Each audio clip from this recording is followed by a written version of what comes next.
আসসালামু আলাইকুম সবাইকে। আশা করি সবাই ভালো আছেন। আজকে একটা সুন্দর রান্নার রেসিপি নিয়ে হাজির হয়েছি। তো দেখেন, এই রান্নাটা হয়েছে শোল মাছ দিয়ে কচু দিয়ে রান্না।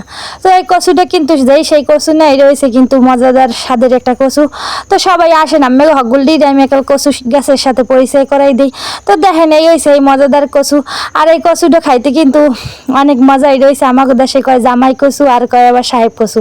তো এই কচুটার মুতোটা কিন্তু আমি রান্না করছি কাটতে। তো এই কচুটার আপনি কোন কোন এলাকায় কি কি নামে জানেন আর কে কে খেয়েছেন তা কমেন্ট করেন।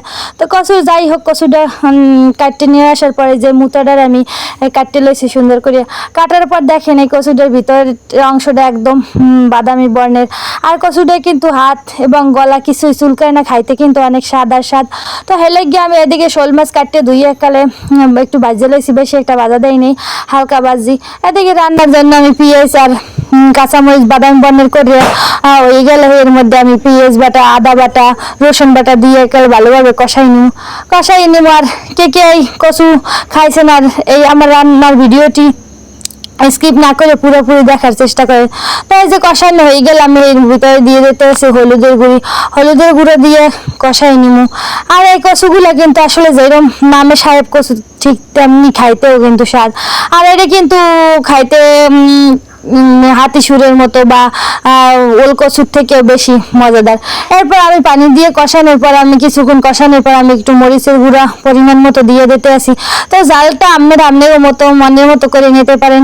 তো এই দেখেন আমি ভালোভাবে কষাই নিতে আসি। আর আমাদের গ্রামে কিন্তু এই কচুটা কিন্তু সবার বাড়িতে নাই, কিছু কিছু বাড়িতে পাওয়া যায়। এই যে দেখেন আমি এরপর স্বাদ মতো লবণ দিয়ে দিতে আসি। তো আপনিও কোন কোন এলাকায় এই কচু আছে হ্যাঁ কমেন্ট করেন। তো দেখেন এই যে কষানো ভালোভাবে হয়ে গেল, আমি এর ভিতরে কচু কাটাগুলো দিয়ে দিতেছি।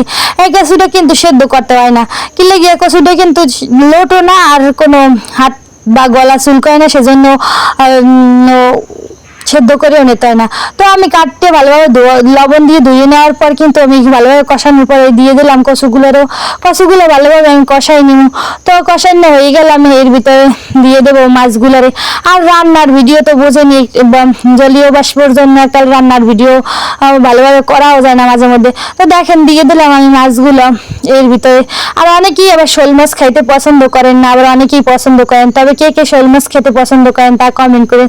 তো আর শীতের সময় শোল মাছ আর এই কচুর তরকারি খাইতে যে স্বাদ।